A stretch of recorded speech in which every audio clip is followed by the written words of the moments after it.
एकनाथ खडसे हा गुन्हेगारच माणूस आहे, गुंडच माणूस आहे.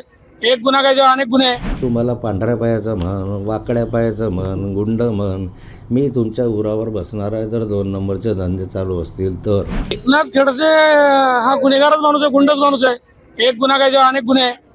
आणि एकनाथ खडसेंनी पोलीस स्टेशन मध्ये जाऊन मी ते बघितलं. मी इकडे नव्हतो, पण मी टीव्हीच्या आपल्या माध्यमांच्या माध्यमातून बघितलं की पोलीस स्टेशन मध्ये जाऊन पोलीस अधिकाऱ्याला अश्लील स्वीकार करणे, अरेरावी करणे, एकदम घाणेरड्या तुच्छ दर्जाने वागणूक देणे, विशिष्ट लोकांवर गुन्हा दाखल करण्यासाठी आग्रह धरणे, अशाच पद्धतीने 30 वर्षापासून गेल्या 30 वर्षापासून खडसेचं इथे काम होतं आणि खडसे त्याच पद्धतीने तशाच पद्धतीने लयाला गेले.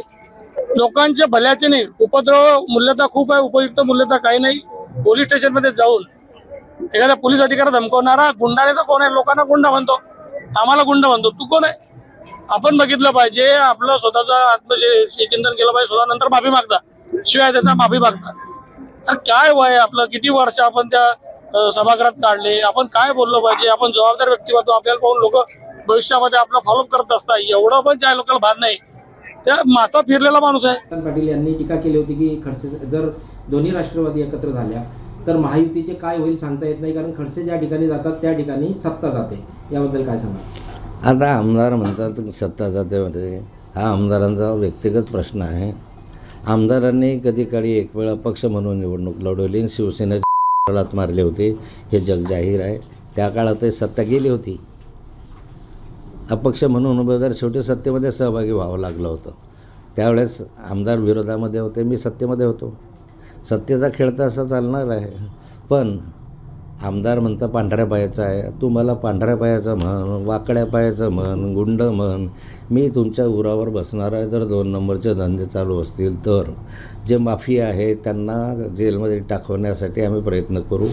ते सगळे वाळू माफिया, एवढे डंपर आले आहेत आता नवीन. मुक्ताईनगर शहरामध्ये जवळपास 40 ते 45 डंपर नव्यानं आले, एकाएकी झाले. कशासाठी आले? मुरुम वाहण्यासाठी, रेती वाहण्यासाठी. इथं काय उद्योग आहे? इथं काय MIDC आणायचे म्हटले आमदारांनी.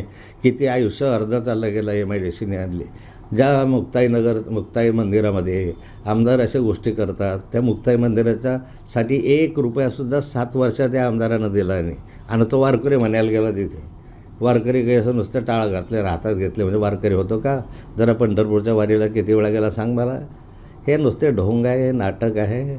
आणि त्यामुळे अशा गोष्टींना फार किंमत देण्याची आवश्यकता नाही. मी सांगितलं आधीच की आमदार भ्रमिष्ट झालेला आहे. त्याला आता व्यक्तिगत दुःखापायी त्याला काही विचारायला सुचत नाही की मी काय करावं.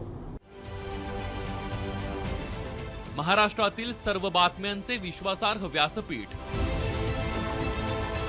सकाळच्या सर्व सोशल मीडिया प्लॅटफॉर्मला लाईक, फॉलो आणि सबस्क्राईब करा. तसंच सर्व नोटिफिकेशनसाठी बेल आयकॉन प्रेस करायला विसरू नका.